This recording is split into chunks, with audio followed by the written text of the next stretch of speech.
My question is related to the buy, borrow, die philosophy for avoiding capital gains.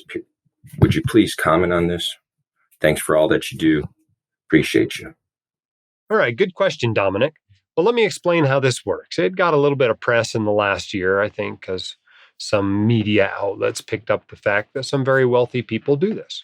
Buy, borrow, and die is basically the idea that it might be better to pay interest than it is to pay capital gains. And it all comes down to the step up in basis at death.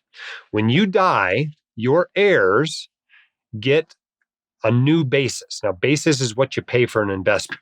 And when you sell an investment, you pay capital gains taxes on the difference between the basis and its value on the date of sale. And so it's a pretty cool trick to have the basis reset when you die. Then your heirs can basically sell it and not pay taxes on any of that inheritance that they've received.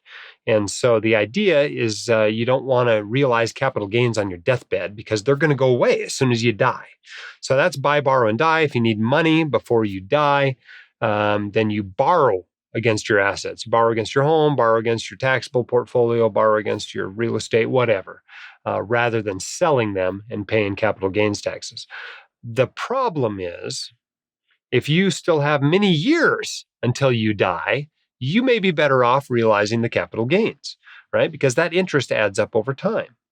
If you borrow $1 million against your portfolio to spend, for instance, and you're borrowing it at, let's say, 6%, well, that's $60,000 a year in interest, right? How many years does it take before $60,000 a year is a higher amount than the capital gains taxes that you would be paying on that $1 million?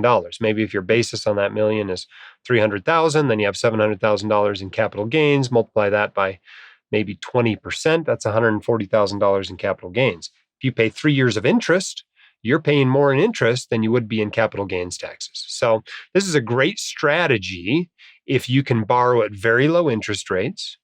It's a great strategy if you're going to die soon. If you are 55 in excellent health and interest rates are high, maybe this isn't such a great strategy. So it's something available to you. Keep that in mind, especially for maybe your parents.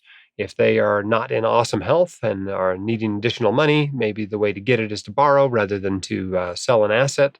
But just keep in mind, it's one option.